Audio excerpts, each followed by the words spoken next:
everybody, and welcome to Wine Library TV. I am your host, Gary Vaynerchuk, and this, my friends, is the Thunder Show, aka the internet's most passionate wine program.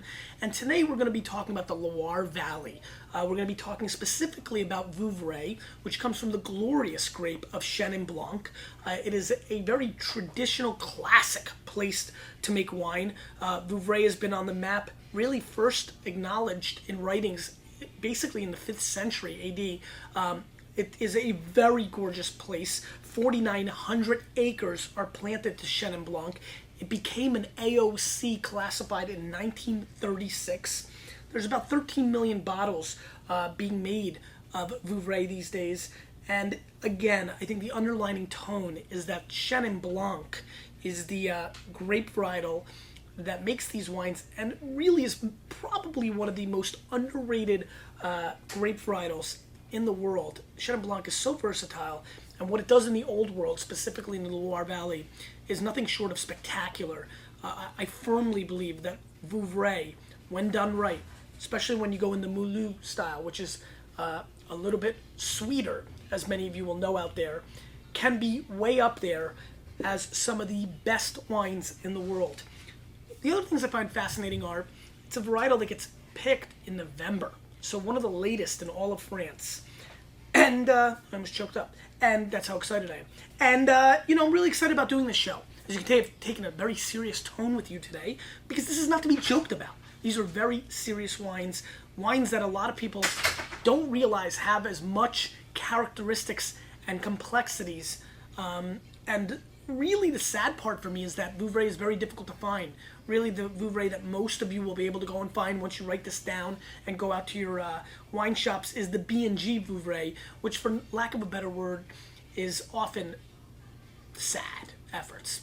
Just not good. I love B&G and I think they're great people and great businessmen, but 7 of the last 8 vintages I've had have been nothing short of putrid. So let's focus. We've got one producer really on display here, and let's start with that. Franco Pinot is a former child psychologist who took over his family vineyard in '87, I believe, and has been making some really great wines. The vines are on average 25 years old, and in 2007 he did something pretty neat. These wines were kind of the same wine prior, but now he's going to vineyard designate, and that's what you're seeing here with the Silex Noir. Right there, Mr. Mott. Thank you very much. And what you see here is the Cuvette Tradition, which is the standard brand. So let's get into the Cuvette Tradition. We zoomed in already. Let's give it a pour. 88 points, Wine Spectator, $16 US. What I really like is this comes from Louis Dresner. If you've ever see this logo in the back of wine, if you're just checking and nerding it up and looking at wine shops and look at the back label, if you ever see Louis Dresner, I highly recommend giving them a whirl. Some of the most nerdy, interesting wines in the world, especially from Europe and France, come from Dresner, and I'm very, very fond of their wines in general. Sniffy sniff. First thing you're going to understand that you're going to get through this nose is a heavy dosage of honey. Just a gorgeous amount of honey coming through on the nose, wrapped around a lemon peel and almost like a peach breeze scent. So almost like peach air purifier, lemon, lime, and honeysuckle. Just a gorgeous nose. Spectacular, really. It's kind of bringing me to life here, even on the show. I mean, this is one of the prettiest noses, Mott. I'm not going to allow this to go on without you trying this. I mean, just very aromatic and intriguing. Nice, right? I catch a little lemon, too. Yeah, that lemon lime for sure. Very pretty nose. Let's give it a whirl.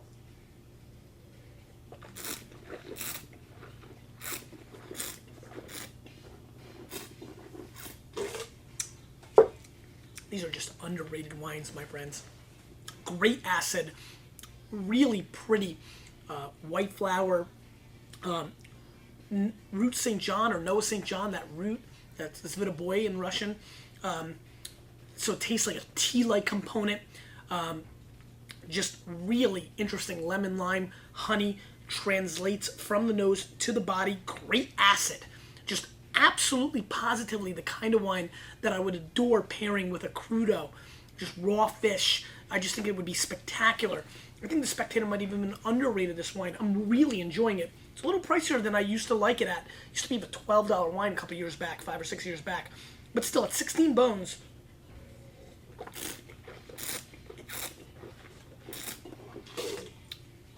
When I think about comparing this to Gruner, Veltliner, Rieslings, New Zealand Sauvignon Blanc, Sancerre, other crisp wines that are... The reason I brought up New Zealand Sauvignon Blanc is it's got such a flavor profile. This is really good. I really like it. I'm going to trump the Spectator, which doesn't happen so often. I'm going to go 90 points on this wine. I think this is spectacular. And I definitely think that if you're looking to expand your palate and try new things, this is what the wine world's all about. This is what I'm passionate about. Vouvray is something nobody talks about. You just don't see people ordering it. Yet, producers of this quality that don't get the exposure they deserve continue to pump out high quality. It's a biodynamic vineyard. Is it biodynamic or is it organic certified? I'm not quite sure. I got to remember what Pinot did. But this is a guy who's making just gorgeous wine. And I just love it. I mean, I just could drink this kind of wine all day, 4 days. It's a great start. And I'm bonkers excited about trying the Silex Noir because it's the first single vineyard that I'm having. And I'm excited. 07. Pinot, Vouvray, Silex Noir, $19 US, 90 points, Wine Spectator. Silex meaning flint. So this is the flinty vineyards. Let's see what's going on here. Exciting. Exciting stuff. Be interesting to see the difference. Sniffy sniff with me, would you? Not as aromatically interesting as the last wine. So that's the first thing that catches my attention. Interesting. Subtle kind of like lemon meringue pie flavor coming through, which is quite neat. Almost a Band-Aid like component, like a fresh pack of Band-Aids. There's some sort of like medicinal kind of thing going on. It's very subtle, no big deal. Don't get scared. It's not Band-Aid. It's not ruined. There's something a little bit there. Let's give it a whirl. Definitely more tight on the aromatics.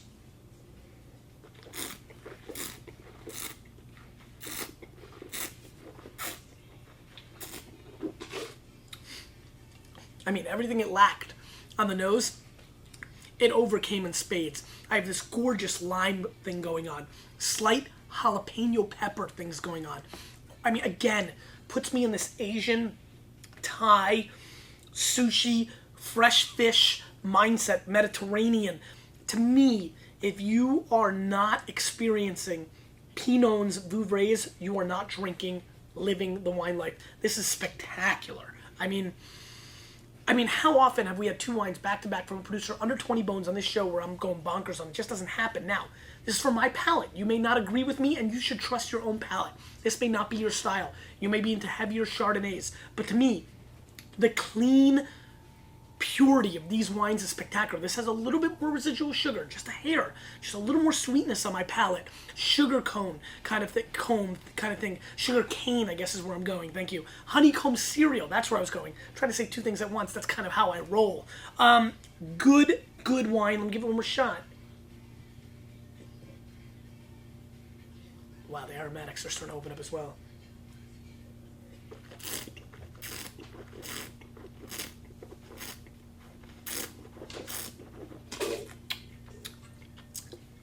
Great stuff. A little bit more integration on the palate. I'm gonna go 89 plus on this, not 90 like the Spectator. I do like the first one slightly better, believe it or not. There's just something about it I like a little bit more, but this is spectacular as well. Two great wines. I'm being rough for no reason. 90 it up. SS Chris. Back-to-back 90s, great wines. Le Mont, 2003, Moulu, sweet, Premier Trait, Vouvray.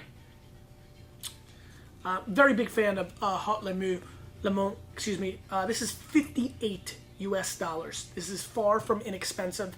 This should be viewed as clearly, as you can see, a dessert wine. We've also done a sparkling wine from Vouvray on the show. Very versatile. Still, sweet, sparkling. This, as you can tell by the color, is going to rival and go up against Tokais, Sauternes, that kind of stylistic dessert wine. Mott's paying attention to it more than normal because he loves it. Oh, it's golden, Mott. This is Hulk Hogan's locks, circa 1984 when he was Thunder Lips. I mean, this is golden. Let's give it a snippy sniff. I mean, this is heavenly. This is that dessert wine you're looking for. This is the apricots. This is absolutely the peaches. This is the butterscotch for days, Mott. Give it a sniffy sniff. I know this is what you love. I mean, this is where you get into seriousness. This is where, why pay $600 for a bottle of Chateau de Chem when you can find things like this? Mott, I can't wait to let you taste this.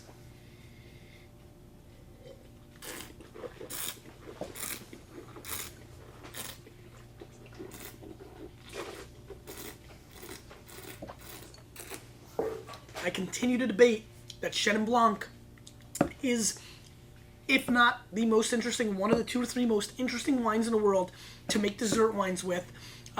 This gets picked a little later. It's a botrytis-esque, but it's a little bit cleaner. It's not as viscous, Mott. It's not as over the top as a Tokai is. It's even less and more focused than a Sauterne, which I like. It's almost like white wine meets dessert wine, if that makes sense. I like the purity. I like the clean, easy drinking aspect while still having the big fruit, the butterscotch, the caramel. I like the fruit quite a bit. I almost get a banana peel on the back end of this wine. Yeah? There was something I couldn't Yeah, figure out. it's a banana kind of thing going on, which I think is spectacular. I'm going to score this wine 94 points because none of us know how to score dessert wine. We always rate them too high because they're darn delicious. But this is just that good. I think this rivals many top-flight dessert wines that I've had this past 2 or 3 years because it's not as viscous. And so for all of you that want to get into dessert wines but they're too thick, this is definitely a play. Finally, a category I'm passionate about. I was really pumped for the Merlot show yesterday, and they just completely under-delivered. This is really the reverse of yesterday, a category I'm passionate about, over-delivered. I did not expect, especially from the tradition, that quality of wine. I'm being a little too bullish on this. I'm checking myself. I'm checking myself before I'm wrecking myself. I'm going to go 92 plus on this because that's what it is. Got a little excited there for a second.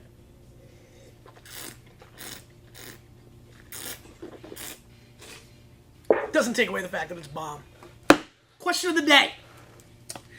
I'm smelling football. And maybe you're not a football fan, but that's fine.